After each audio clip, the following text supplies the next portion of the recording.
Manas mazās dārza dobes atrodas Spāņu gliemežu epicentrā, īpaši, ja kaimiņa zemē ir tā.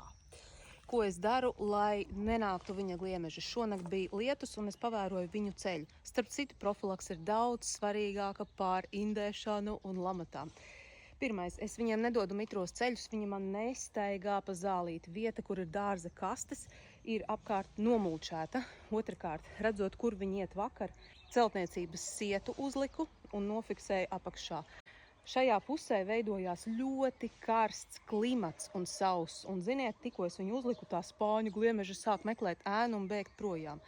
Tāpēc jāpavēro, kā viņi uzvedās, un jābloķē tie ceļi un tās vietas, kur viņi nāk, un tād var ķerties klāt pie indītēm. Runājot par pelniem, šodien no rīta ieraudzīju, ka daži spāņu gliemeži bija ielīduši pie maniem kāpostiem un gurķiem, un ar ko viņi mielojās? Ar mulču un pelniem, un gurķi un kāposti palika dzīvi.